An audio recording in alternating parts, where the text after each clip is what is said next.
Hello everyone, welcome to my channel. This is Fatiha, and in today's video, as you can see on the screen, we will be talking about Amazon S3 or Amazon Simple Storage Service. So before diving deep into the concepts, let us review some of the basic concepts. So first of all, what is cloud computing? Cloud computing is nothing but some of the computing resources available on the internet, providing higher availability, flexible resources, faster innovation, and economies of scale. Now, we may have heard some of the myths about cloud computing and cloud technologies, that cloud is not secure, and we make our data publicly accessible if we use cloud computing, so on and so forth. So I have a question. Money in the banks are tend to be more safe, or money at our home? So you may know that banks have more security protocol which are kind of impossible for us to create at our homes. So you know the answer, right?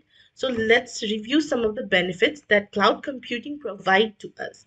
First of all, pay as you go service for our computing resources. So we do not have to pay more than that we use. And also it provides benefits from economies of scale that I have mentioned earlier, and we don't need to guess the capacity. So we don't have to worry about the scalability. Either we have to scale out or scale in.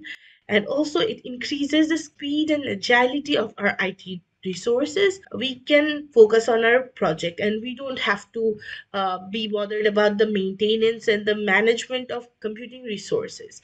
And also the deployment is way more faster than we can do on premises. Now that we have an idea about cloud computing, let us review the concept of Amazon S3 or Amazon Simple Storage Service. So what's that? Amazon Simple Storage Service, offered by AWS, that was designed to be a standalone storage solution for storing unlimited object with a limit of 5 terabytes each. And we can access these objects from anywhere through the URL from anywhere in this world, which gives it a nickname storage for the internet.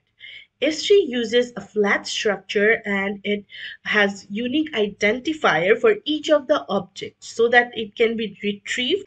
And also S3 is distributed across multiple facilities for higher availability and higher durability. And let's learn about some of the concepts of S3. So we have already mentioned this thing, objects. In S3, we store each of the contents as objects, and each object has its data and metadata. And each metadata has its name value pair. And as we have already mentioned earlier, that each object has its own unique identifier. So these objects are stored in the bucket. On AWS, each of the bucket have a unique name. Although we can specify the region where we can store the bucket, but these bucket names has to be globally unique across all the AWS accounts, and these have to be DNS compliant.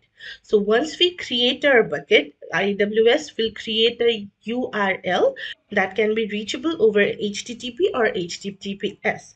So meaning that we cannot have any special character spaces on our bucket names.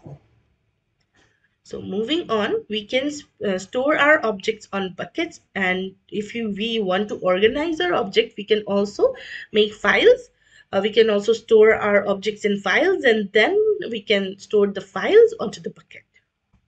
AWS has two kinds of access control policies for S3 buckets. So first of all, we have IAM policies.